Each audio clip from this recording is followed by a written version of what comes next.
নামনিলৈ সমগ্ৰ ৰাজ্যজুৰি অসমীয়াই পালন কৰিছে ৰঙালী বিহু। ৰঙালীৰ ৰঙত উচাতন অসমীয়াই বিভিন্ন স্থানত আয়োজন কৰিছে বিহুৰ অনুষ্ঠান। সত্ৰনগৰী বৰপেটাত স্থানীয় ছাত্ৰ সন্থাই পৌৰসভাৰ খেলপথাৰত আয়োজন কৰিছে মুকলি বিহু।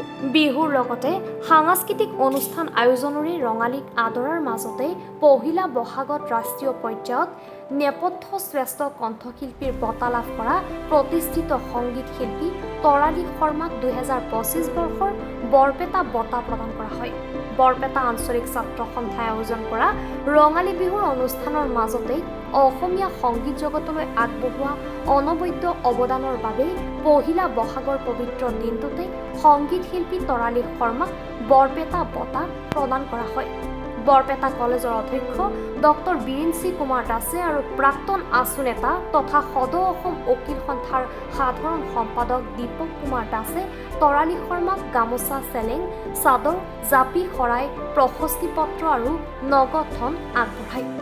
অসমীয়া খবৰ কাকতৰ মুখ্য সম্পাদক বিশ্বজিৎ দাসে মুকলি কৰা বিহুৰ সাংস্কৃতিক অনুষ্ঠানত সুনীল দাসৰ পৰিচালনাত বৰপেটাত 200 গৰাকী বিহুৱা বিহুৱতীয়ে বিহু নৃত্য পৰিৱেশন কৰে। অনুষ্ঠানত ৰাকেশ ৰিয়ানৰ লগতে আন বহু শিল্পীয়ে সাংস্কৃতিক অনুষ্ঠান পৰিৱেশন কৰে। কাৰণ বৰপেটা বঁটা বহুত ধৰণৰ পোৱা যায় আৰু প্ৰত্যেকটো বঁটা পালেই এটা বেলেগ ধৰণৰ আনন্দ লাগে, কাম কৰা নতুনকৈ উৎসাহ জাগে। কিন্তু বৰপেটা বঁটা বিশেষ কাৰণ এই বঁটাটো মই আচলতে গুণেৰে, জ্ঞানেৰে বা বয়সেৰে এই বঁটাৰ প্ৰাপ্য হয় নে নহয় নাজানো, কিন্তু এই বঁটাটোৱে যে বৰপেটা আঞ্চলিক ছাত্ৰ সন্থাই আজি প্ৰদান কৰিছে, সেই বঁটাটোৰে আচলতে তেওঁলোকে আকৌ এবাৰ মানে যেনেকৈ শিপা যদি শক্তিশালী নহয় তেতিয়াহ'লে গছ এজোপা পৰি যায়, যদি প্লিন্থ শক্তিশালী নহয় তেতিয়াহ'লে সেই বিল্ডিংটো টিকি নাথাকে। ঠিক তেনেকৈ এই যে শক্তিশালী যিটো কথা মানে সংগীত ক্ষেত্ৰখনত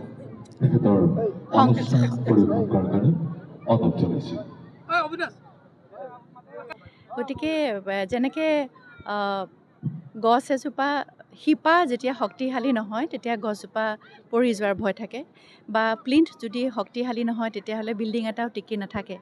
ঠিক তেনেকৈ এই যে শিপা এগৰাকী মানুহ আগবাঢ়ি যাবলৈ সংগীতৰ ক্ষেত্ৰখনত, সাংস্কৃতিক ক্ষেত্ৰখনত, যি ক্ষেত্ৰত এই যি শিপা শক্তিশালী হ'ব লাগে, সেই কথাটো আজি এই বঁটাটোৱে আকৌ এবাৰ শক্তিশালী কৰি দিলে ক'ৰবাত।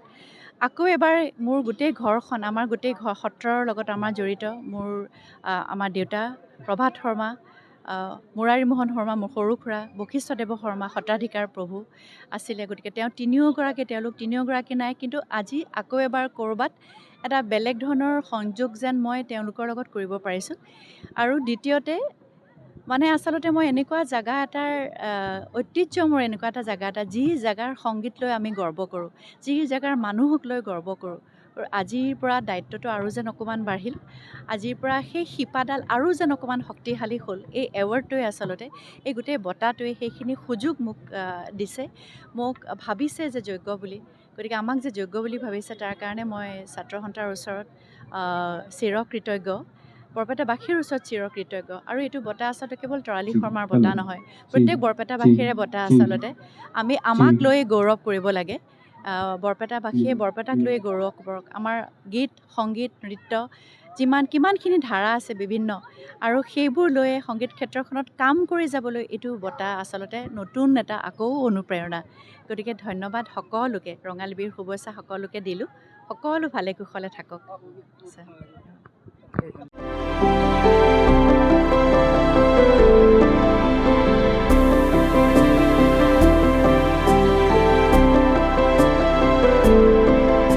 বৰপেটাৰ পৰা গীতাঞ্জলি শৰ্মাৰ ৰিপৰ্ট, এনি ভাৰত 24।